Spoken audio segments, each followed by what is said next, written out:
Ya ampun Mas Ali, kamu ternyata sekarang cuma jualan ayam di pasar. Untung aja aku gak pilih kamu Mas. Assalamualaikum warahmatullahi wabarakatuh. Bayangkan, seorang pria sederhana berdiri di tengah pasar. Tubuhnya basah oleh embun pagi. Ayam segar, Di depannya, ayam Bima mantan segar, istrinya tertawa dijamin halal. sambil menunjuk ke arahnya, menertawakan hidupnya yang dianggap gagal. Tapi pria itu hanya diam, menunduk, dan berbisik lirih dalam hati. Ya Allah, aku pasrah, Engkau yang maha membalikan keadaan. Ternyata, sahabat semuanya, sebelum kita mulai cerita ini, tuliskan dulu di kolom komentar. Dari kota mana kalian menonton? Semoga yang like channel ini dimudahkan segala urusannya, dilapangkan rezekinya, disehatkan badannya, dan dikabulkan semua hajat dunia akhirat oleh Allah Subhanahu wa Ta'ala. Amin ya Rabbal Alamin. Sekarang mari kita mulai ceritanya. Udara pagi menusuk tulang. Kabut tipis menggantung di antara atap seng pasar yang berkarat. Di sudut paling ujung, di dekat selokan yang beruap tipis, berdirilah sebuah lapak kecil dengan papan usang bertuliskan Ayam Segar Bima. Bima, pria berusia 30 tahun dengan tubuh kurus dan wajah teduh, tengah menata beberapa ekor ayam yang sudah dibersihkan. Tangannya cekatan, tapi matanya kosong. Ia jarang bicara, kecuali saat melayani pelanggan. Bajunya selalu sama, kemeja kotak abu-abu yang mulai pudar, dan celemek biru yang sudah penuh bekas darah ayam. Setiap kali suara ayam berkokok dari kejauhan, ia teringat sesuatu. Bukan tentang ayam, tapi tentang masa lalunya yang tak pernah benar-benar hilang dari ingatan. Rani, perempuan yang dulu ia cintai sepenuh hati, yang kini sudah menjadi istri orang lain. Dulu mereka menikah dengan sederhana. Rani masih kuliah waktu itu, sementara Bima baru membuka usaha kecil di pasar ini. Mereka berdua hidup dengan penuh harapan, meski sering kekurangan. Tapi semakin lama, Rani mulai lelah. Ia mulai membandingkan hidupnya dengan teman-teman yang punya rumah mewah dan suami berpakaian rapi. Pernah suatu malam, Rani berkata lirih di dapur yang hanya diterangi lampu 5 watt. Mas, aku capek. Aku ingin hidup normal. Aku malu kalau orang-orang tahu suamiku cuma tukang potong ayam. Kata malu itu menancap seperti duri. Bima hanya diam malam itu, menatap wajah Rani yang semakin jauh dari dirinya.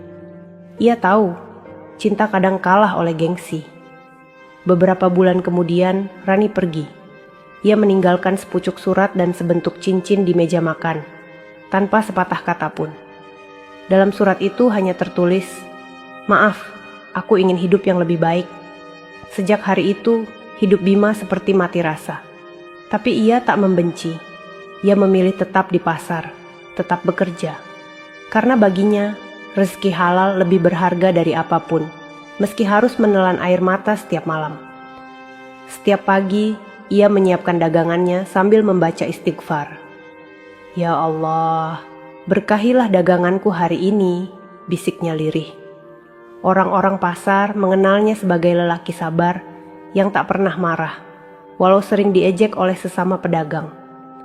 Bim, kapan naik level nih? Jadi juragan ayam kek, jangan cuma motong aja, canda seorang pedagang sayur.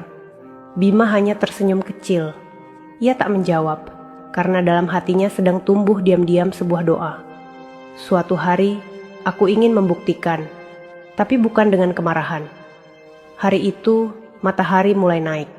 Pembeli satu persatu berdatangan, namun lapaknya tetap sepi. Hanya beberapa ibu rumah tangga yang membeli 1-2 potong ayam. Dan di tengah keheningan itu, seseorang datang. Suara langkah tumit perempuan yang dulu sangat ia kenal. Bima terdiam. Ia menoleh pelan. Rani berdiri di depan lapaknya, bersama seorang pria gagah berjaket abu dan jam tangan mahal di pergelangan tangan. Rani tersenyum miring. Bima, kamu masih di sini? Bima hanya menunduk. Dimas, pria di sampingnya, ikut tersenyum sinis.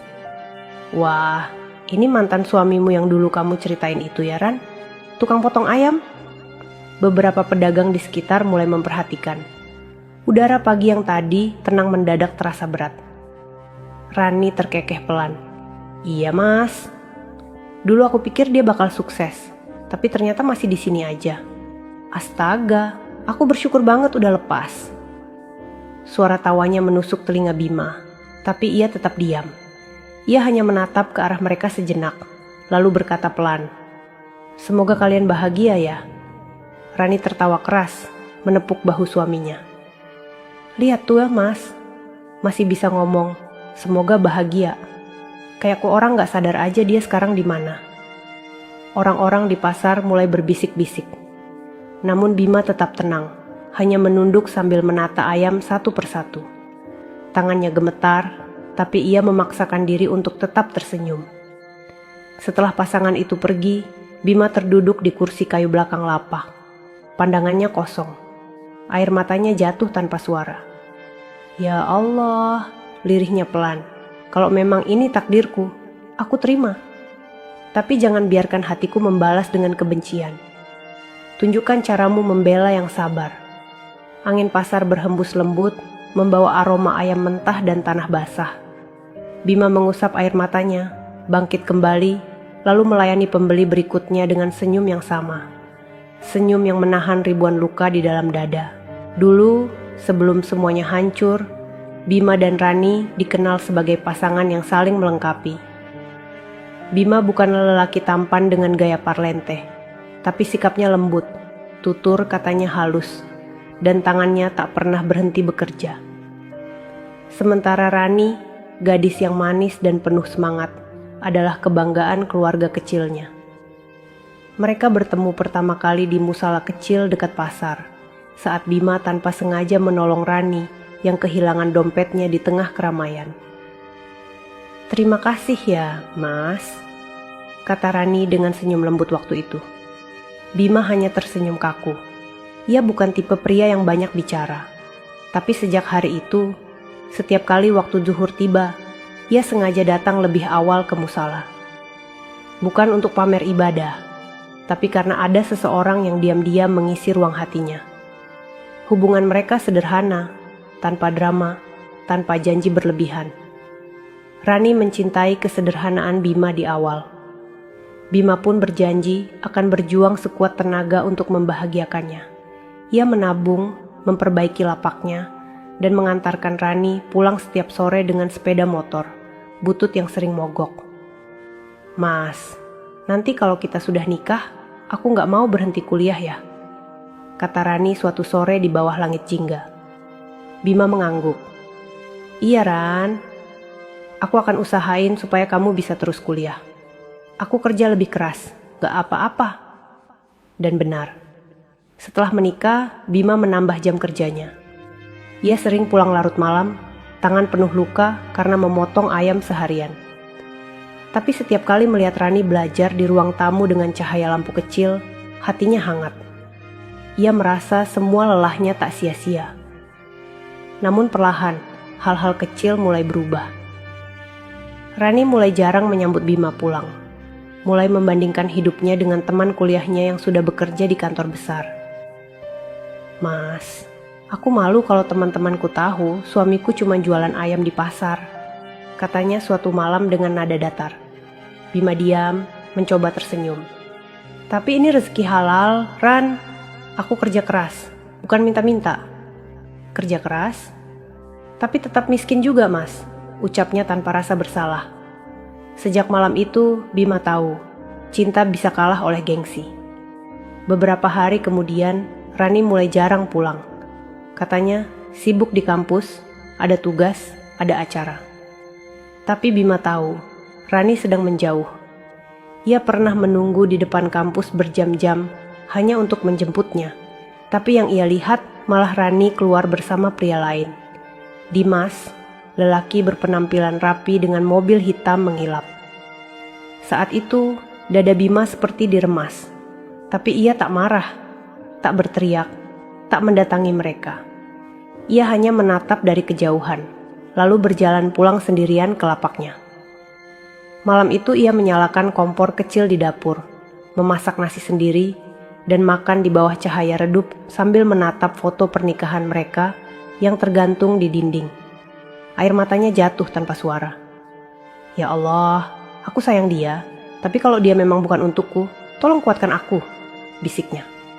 Beberapa minggu kemudian, Rani pulang, wajahnya tanpa ekspresi. Mas, aku mau pisah, katanya singkat. Bima diam. Kenapa? Karena aku gak bisa hidup begini terus.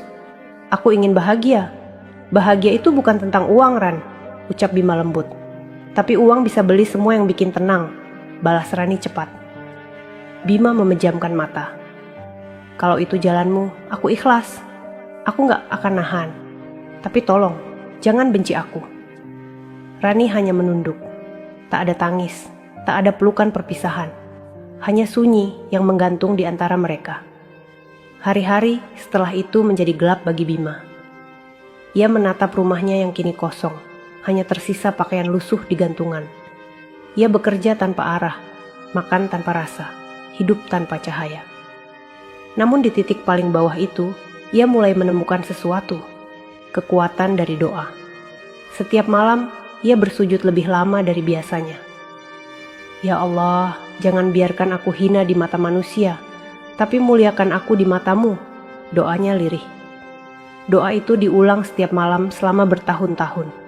Bima mulai belajar bisnis dari orang-orang pasar, memperbaiki sistem jual beli, dan perlahan menabung. Ia membeli freezer bekas, timbangan digital, bahkan mulai belajar dari video YouTube tentang manajemen usaha ayam segar. Ia tidak tahu apa yang Allah siapkan untuknya, tapi ia yakin, setiap air mata orang yang sabar pasti disimpan untuk hari pembalasan yang indah. Tahun demi tahun berlalu, pasar berubah. Banyak pedagang baru datang dan pergi. Tapi Bima tetap di sana. Kini dengan lapak yang lebih rapi, pelanggan yang makin banyak, dan keyakinan yang makin kuat. Hingga suatu pagi, ketika mentari baru muncul, ia melihat sosok yang tak asing. Rani, mantan istrinya, datang bersama suaminya yang dulu Dimas. Mereka tertawa, menunjuk-nunjuk ke arahnya, seolah hidup Bima adalah bahan lelucon. Lihat mas, masih aja jualan ayam. Kasian banget ya, kata Rani. Bima menunduk. Senyum kecil terbit di bibirnya, tapi bukan karena bahagia. Itu senyum seorang yang sudah berdamai dengan takdir. Ia tak tahu bahwa hari itu, tawa mereka adalah permulaan dari keajaiban Allah yang akan mengguncang seluruh pasar 3 hari kemudian. Pagi itu, pasar sedang ramai-ramainya. Suara ibu-ibu tawar-menawar, pedagang sayur berteriak menawarkan harga, dan aroma rempah bercampur amis ayam memenuhi udara. Di tengah hiruk-pikuk itu, lapak Bima tetap sederhana. Sebuah meja kayu, ember berisi air dingin, dan beberapa ekor ayam yang digantung di paku besi. Bima baru saja selesai melayani pelanggan langganannya ketika bayangan 2 orang mendekat. Ia menoleh, dan hatinya seolah berhenti berdetak. Rani. Dan di sebelahnya, Dimas, pria berwajah rapi dengan senyum sinis yang pernah ia lihat dari kejauhan dulu. Rani memakai gamis krem lembut dengan kerudung senada. Tangannya menggandeng Dimas erat, seolah ingin memastikan semua orang tahu bahwa ia kini hidup bahagia. Bima berusaha menunduk, tapi Dimas memanggilnya duluan. Mas, masih jualan di sini aja? Nada suaranya seperti menampar. Beberapa pedagang menoleh, seolah mencium aroma masalah. Bima menatap sebentar, lalu menunduk lagi. Iya mas, namanya juga rezeki dari Allah. Masih di sini aja, jualan kecil-kecilan. Dimas tertawa pelan. Kecil-kecilan? Udah berapa tahun mas? Dari dulu lapaknya gini-gini aja. Gak maju-maju Rani menyikut lengan suaminya sambil terkekeh. Mas jangan gitu nanti dia sakit hati. Kan dari dulu juga emang gak punya ambisi. Hidupnya ya gini. Terus orang-orang di sekitar pura-pura sibuk. Tapi jelas mereka mendengarkan. Bima menelan ludah, mencoba tetap tenang. Ia tahu, setiap kata mereka adalah ujian kesabaran.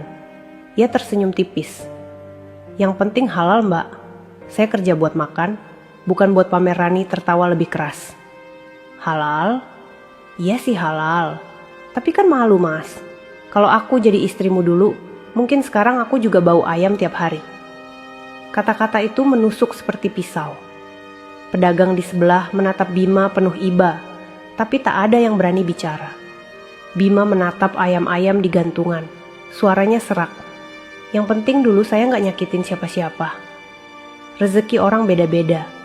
Dimas menatapnya tajam, lalu merangkul Rani di depan Bima dengan gaya berlebihan. "Ya udah deh, kita beli ayam di tempat lain aja. Nggak tega lihat mantan kamu masih gini." Rani terkekeh. "Iya, aku juga kasihan Mas. Udah baunya bikin enek." Keduanya pergi sambil tertawa keras. Suara tawa itu bergema di dalam dada Bima lama sekali. Ia memejamkan mata, menarik napas panjang. Lalu perlahan, ia kembali bekerja seperti tak terjadi apa-apa. Namun setelah mereka benar-benar hilang dari pandangan, Bima bersandar di dinding belakang lapaknya. Tangannya bergetar, matanya basah. Tapi bukan karena marah, melainkan karena sedih. Karena ia sadar betapa keras dunia bisa memperlakukan orang yang cuma ingin hidup jujur. Seorang pedagang tua di sebelahnya, Pak Min, mendekat. "Bim, sabar ya. Saya lihat dari dulu kamu anaknya gak pernah neko-neko. Allah pasti lihat Bima tersenyum kecil." "Iya Pak, saya udah biasa. Dulu juga udah ditinggal tanpa pamit. Sekarang ditertawakan pun gak apa-apa." Pak Min menepuk bahunya pelan. Kadang diam itu bukan kalah, tapi cara Allah menyiapkan kemenangan. Kata-kata itu menancap di hati Bima. Sore itu, setelah pasar mulai sepi, ia duduk sendirian di kursi kayu lapuk. Langit mulai redup, burung-burung berterbangan pulang ke sarang. Ia menatap ke arah awan jingga dan berbisik lirih. "Ya Allah, Engkau tahu semuanya. Aku gak minta balas dendam, aku cuma minta satu. Tunjukkan bahwa Engkau tidak pernah meninggalkan orang yang sabar." Air matanya jatuh pelan ke tanah becek di bawah meja. Ia menatapnya lama-lama. Tetesan air itu bercampur dengan darah ayam. Tapi bagi Bima, itulah simbol hidupnya. Penuh luka, tapi tetap suci di mata Allah. Malam itu, sebelum tidur, ia kembali membuka buku catatan kecil berisi rencana-rencana sederhana. Menabung 100.000 per hari, beli freezer baru, cari supplier ayam yang lebih murah. Di bawah catatan itu, ada tulisan yang ia buat sejak Rani pergi. "Sabar dulu. Allah belum selesai menulis kisahmu." Dan entah kenapa, malam itu Bima merasa sedikit lebih tenang. Mungkin karena dalam hatinya ada sesuatu yang mulai tumbuh. Bukan dendam, tapi tekad. Tekad untuk menjadi lebih baik tanpa menjatuhkan siapapun. Ia menutup matanya, dan di antara bisikan doa malam itu ada kalimat yang berulang. "Ya Allah, biarlah dunia menertawakan, asal Engkau masih melihatku dengan kasih." Hari berganti, tapi bayangan tawa Rani dan Dimas masih berputar di kepala Bima. Suara mereka, cara mereka menunjuk-nunjuk sambil tertawa, semuanya seperti paku yang menancap dalam-dalam di dada. Namun Bima tahu, kalau ia biarkan rasa itu tumbuh jadi dendam, hidupnya akan hancur.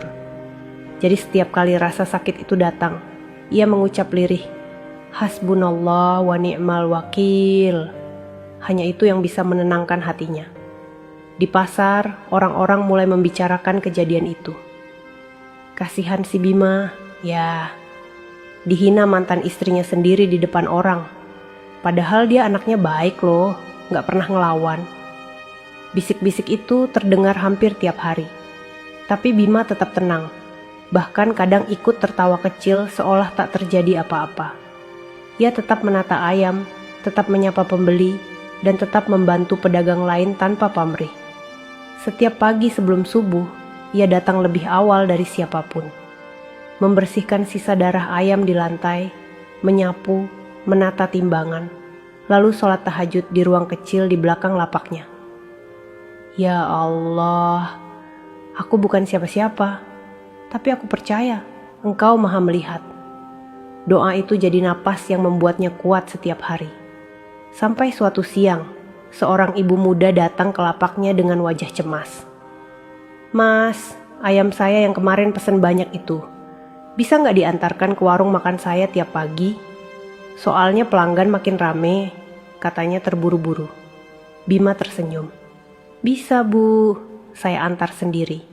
Terima kasih ya, sudah percaya hari itu. Bima merasa seperti diberi sinar kecil dari Allah. Ia tak menyangka, usaha kecilnya mulai dicari.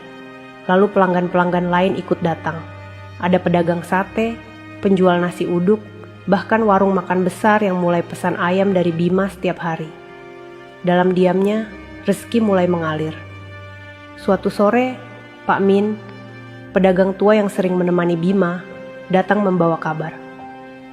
Bim, saya dengar dari anak saya yang kerja di Dinas Kesehatan. Katanya ada program ayam sehat bersertifikat. Kamu daftar aja. Kalau lolos, usahamu bisa naik kelas. Katanya antusias. Bima terkejut. Saya mana ngerti beginian, Pak. Coba dulu. Siapa tahu ini jalan dari Allah malamnya. Bima memandangi lapaknya yang sudah kosong. Lampu bohlam redup menggantung. Ayam-ayam sudah dibersihkan semua. Ia duduk di kursi kayu, membuka HP tuanya, dan mulai membaca tentang program sertifikasi usaha ayam higienis. Ia tak paham banyak istilah, tapi satu hal pasti, ia mau belajar. Hari-hari berikutnya, Bima mulai menata ulang lapaknya. Ia beli plastik pembungkus baru, menata wadah daging sesuai standar, dan mencatat semua transaksi di buku. Ia bahkan belajar menulis nota sederhana agar pelanggan lebih percaya. Pedagang-pedagang lain sempat mengejek. Bim, buat apa repot-repot gitu? Udah jual aja kayak biasa. Bima hanya tersenyum. Saya cuma pengen jualan lebih baik, Pak. Kalau rezeki mau naik, usaha juga harus naik. Diamnya bukan berarti bodoh. Diamnya adalah bentuk fokus.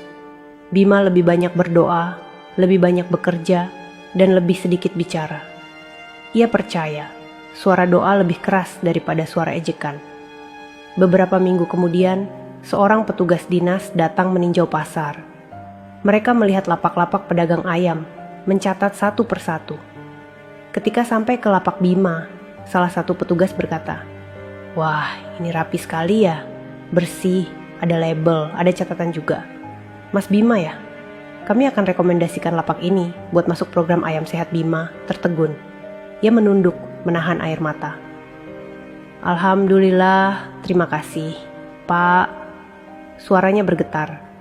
Hari itu, untuk pertama kalinya dalam hidupnya, ia merasa benar-benar diperhatikan. Bukan karena kekayaan, tapi karena ketulusan.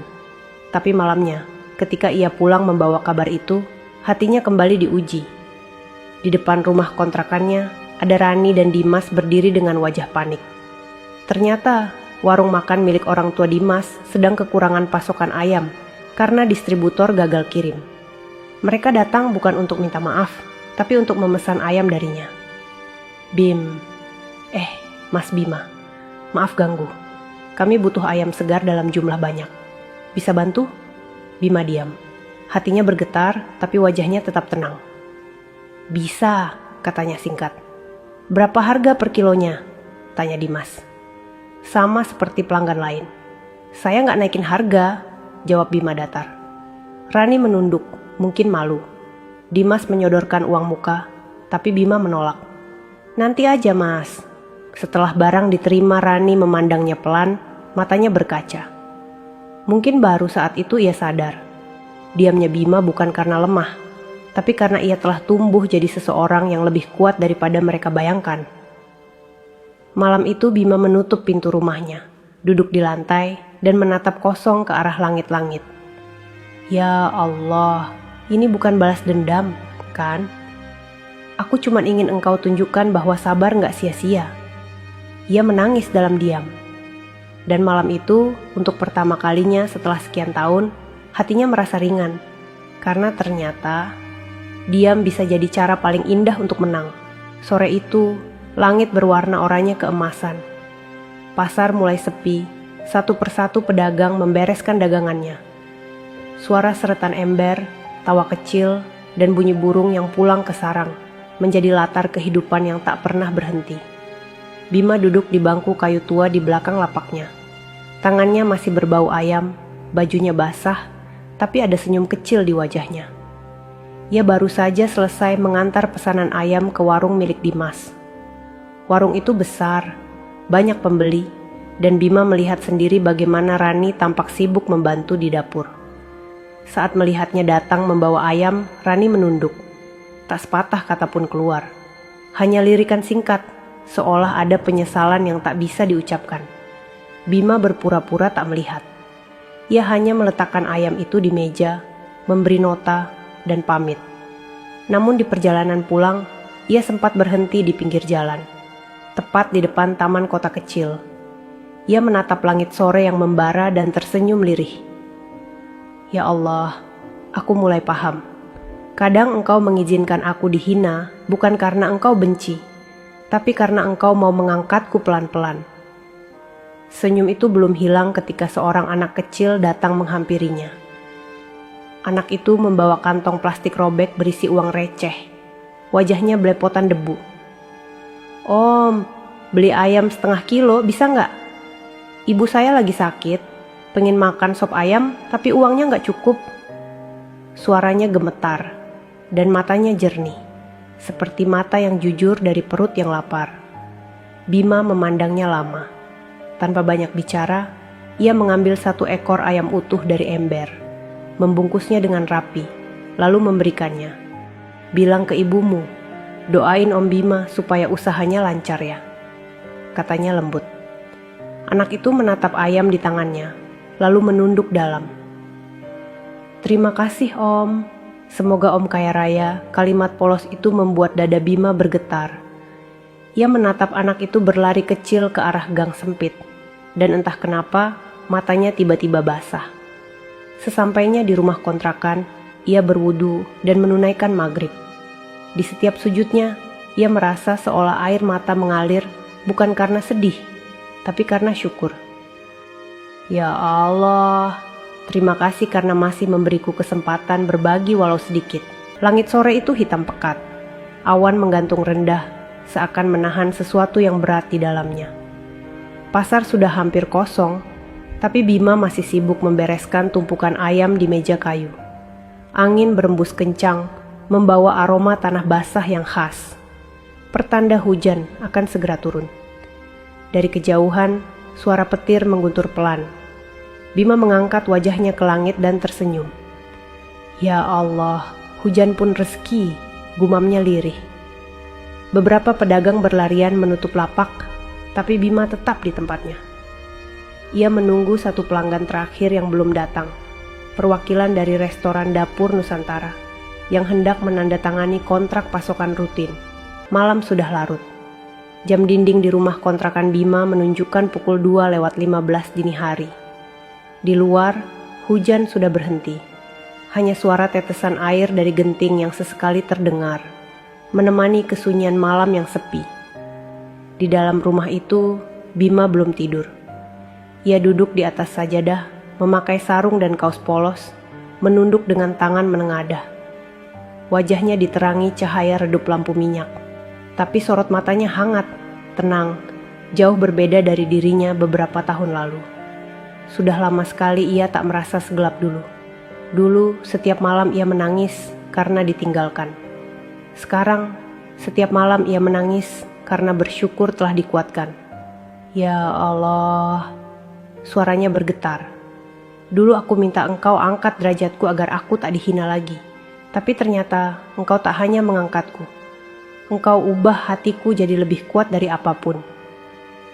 Air matanya jatuh pelan ke sajadah. Ia melanjutkan, kalau sekarang aku mulai punya harta, tolong jangan biarkan aku sombong. Jadikan aku tangan yang memberi, bukan dada yang meninggi. Malam itu, setelah sholat tahajud panjang, Bima duduk bersila sambil membuka catatan usahanya. Di sana tertulis angka yang membuat matanya tak percaya. Keuntungannya bulan ini hampir 3 kali lipat dari sebelumnya.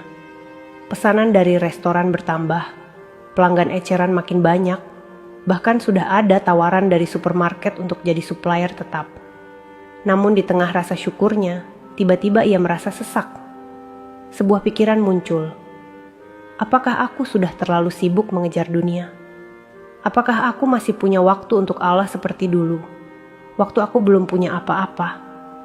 Ia menutup buku itu perlahan, lalu kembali bersujud. Subuh itu, langit Kediri masih gelap ketika Bima sudah berdiri di depan kaca besar, bertuliskan huruf emas. Ayam sehat barokah, fresh and halal. Tangannya gemetar menahan haru. Di belakangnya, tampak para pekerja berseragam rapi, mengenakan topi dan sarung tangan putih, sedang menata ayam-ayam segar di etalas dingin. Lantai toko itu mengilap, lampunya terang, dan aroma wangi sabun menggantikan bau amis yang dulu selalu melekat di lapak pasar. Bima menatap papan nama itu lama sekali. Dulu, papan lapaknya hanya dari triplek bekas, catnya mengelupas. Sekarang, huruf-huruf timbul berwarna emas memantulkan cahaya pagi yang hangat. Alhamdulillah, ya Allah, suaranya bergetar. Inilah hasil sabar yang tak pernah berhenti. Hari itu, toko barunya resmi dibuka. Ia tak undang siapapun, tak ada spanduk besar, tak ada musik atau bunga ucapan. Ia hanya ingin membuka dengan doa.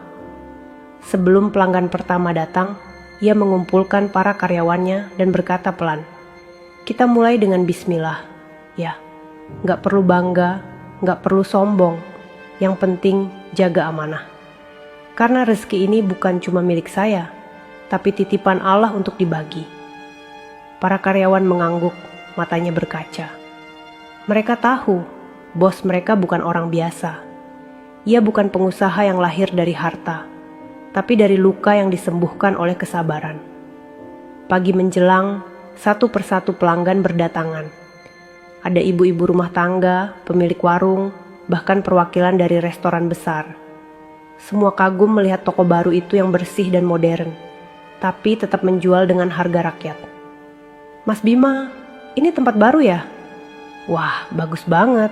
Dulu saya beli di pasar, sekarang udah kayak supermarket." Bima hanya tersenyum. "Alhamdulillah Bu, semua karena doa pelanggan juga." 3 hari setelah pertemuan itu, suasana di kota Kediri mendadak ramai. Sebuah berita tersebar cepat, dari pasar ke kafe, dari warung ke sekolah. Peresmian pusat distribusi ayam halal terbesar di kota, Ayam Sehat Barokah milik Bima Nugraha. Orang-orang yang dulu mengenalnya hanya sebagai tukang potong ayam kini menyebut namanya dengan rasa kagum. "Mas Bima, yang dulu di pasar itu?" "Iya, yang sabar banget orangnya.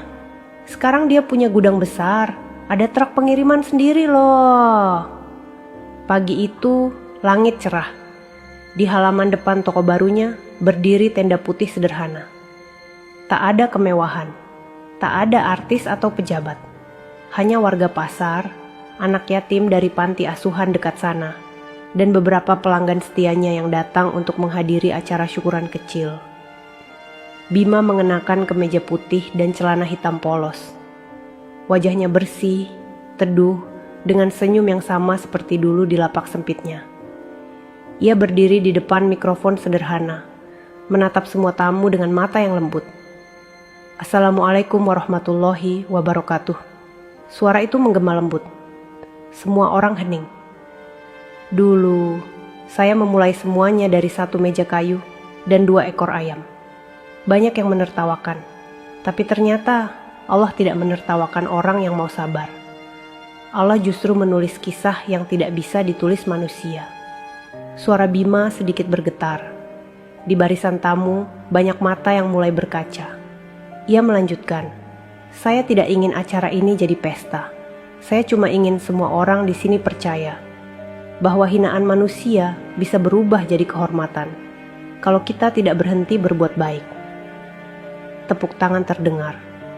Beberapa orang pedagang pasar yang dulu mengenalnya berteriak kecil, "Hidup Bima, panutan kita." Suasana jadi hangat, bersahabat, penuh haru.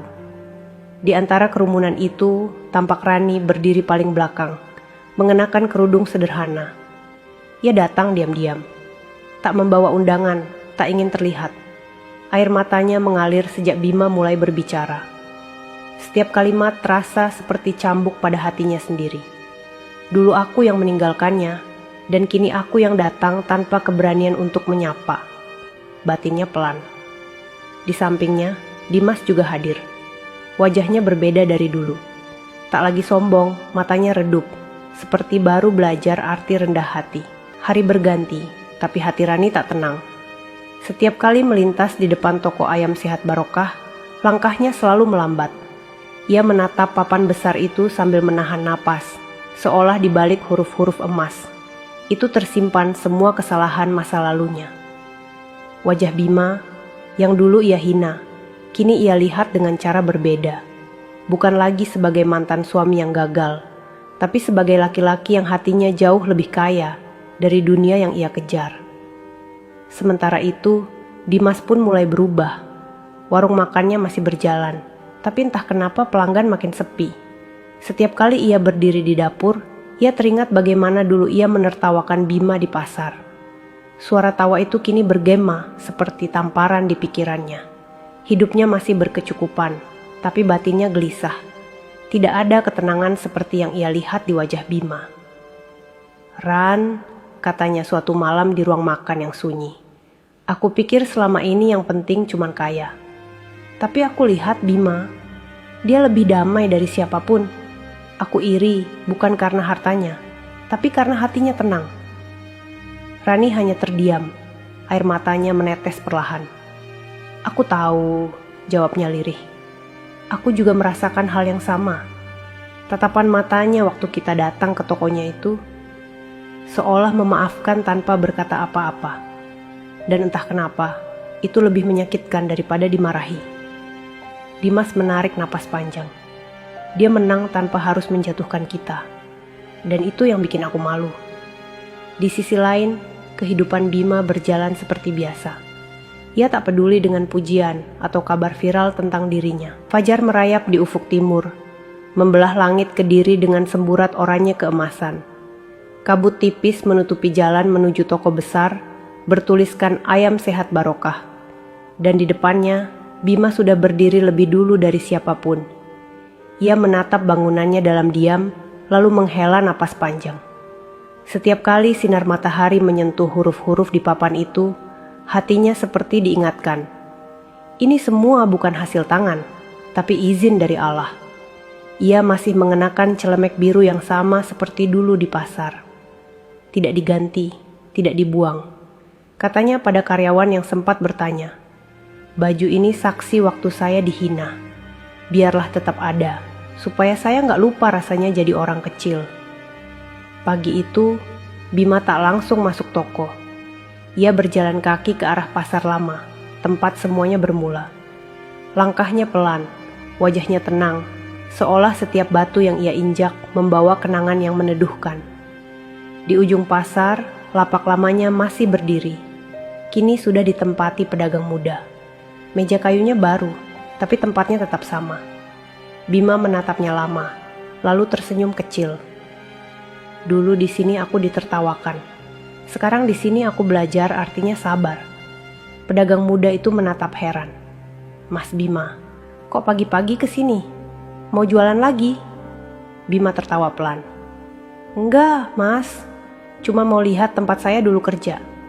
Jangan lupa bersyukur ya, walau jualannya masih kecil." Anak muda itu mengangguk, tak tahu bahwa orang di depannya pernah menempuh jalan getir di tempat yang sama.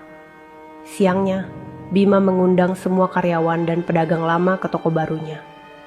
Bukan untuk merayakan sesuatu, tapi untuk makan bersama dan berbagi cerita. "Kalau dulu saya cuma bisa sedekah ayam 1 ekor, sekarang saya bisa sedekah 100.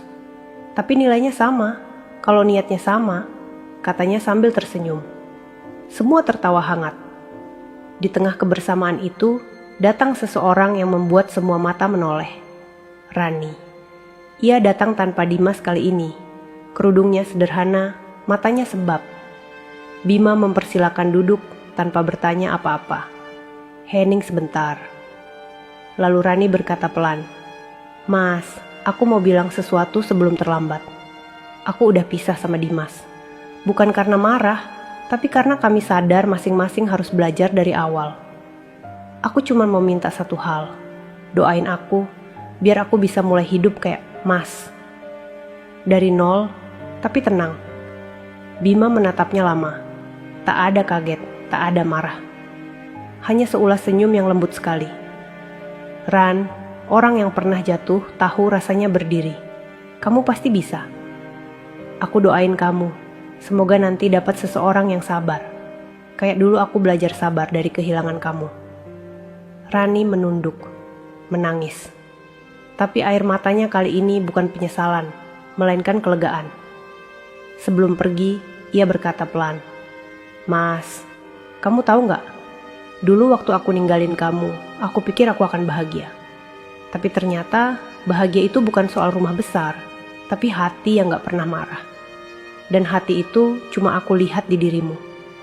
Bima menatapnya, suaranya pelan tapi jelas. "Ran, setiap orang punya jalan kembali. Jalanmu mungkin lebih panjang, tapi Allah gak pernah nutup pintu. Jangan takut balik kalau tujuannya ke arah yang benar." Rani tersenyum di tengah tangisnya. "Terima kasih, Mas." Lalu ia berjalan pergi, meninggalkan toko itu dengan langkah yang ringan. Sementara Bima berdiri di ambang pintu, menatap punggungnya menghilang di tikungan jalan, sambil berbisik pelan, "Ya Allah, Engkau maha membalikkan keadaan. Engkau juga yang paling tahu cara menyembuhkan luka." Malam hari, toko sudah tutup. Lampu luar masih menyala, menyorot papan besar bertuliskan barokah. Bima duduk di kursi kecil di depan toko, memandangi jalan yang mulai sepi. Angin malam berembus, membawa bau tanah dan suara jangkrik. Ia membuka buku catatannya yang masih sama, lusuh, dengan tulisan tangan sederhana. Di halaman terakhir, ia menulis, "Balasan Allah datang bukan dengan kata-kata, tapi dengan ketenangan. Aku dulu dihina, tapi sekarang hatiku damai." Mungkin inilah kemenangan yang sebenarnya. Ia menutup buku itu, lalu menatap ke langit. Bintang-bintang bersinar lembut, seolah menemaninya berbicara dengan Sang Pencipta. "Ya Allah, terima kasih sudah menepati janjimu. Dulu aku ditinggalkan, tapi Engkau datang menggenggam tanganku. Dulu aku ditertawakan, tapi Engkau kasihku alasan untuk tersenyum. Dan hari ini, aku gak mau minta apa-apa lagi. Cukup Engkau yang tetap di hatiku."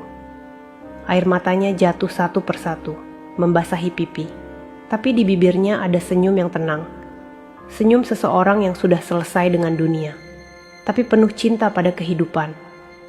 Beberapa bulan kemudian, di pintu depan toko, terpajang spanduk kecil bertuliskan, "Lowongan kerja, khusus janda dan ibu tunggal yang butuh penghasilan halal." Bima berdiri di bawahnya, menyalami satu persatu wanita yang datang melamar kerja. Ia melihat wajah mereka yang lelah tapi penuh harap, sama seperti dirinya dulu. "Gak usah takut dihina," katanya lembut. "Yang penting kita jujur. Dunia boleh menertawakan, tapi Allah gak pernah menertawakan orang yang berjuang." Wanita-wanita itu menangis haru, dan di antara air mata itu, seseorang di ujung jalan menatap dari jauh. Rani berdiri dengan pakaian sederhana, tersenyum sambil menatap Bima, yang kini bukan cuma pengusaha, tapi pelindung bagi orang yang dulu serupa dengannya. Orang kecil yang sering diremehkan. Sore itu, matahari turun perlahan. Cahaya jingga menembus kaca toko, menyinari tulisan besar di dinding belakang. Kesabaran bukan berarti diam tanpa luka, tapi diam sambil yakin bahwa Allah sedang menulis sesuatu yang indah.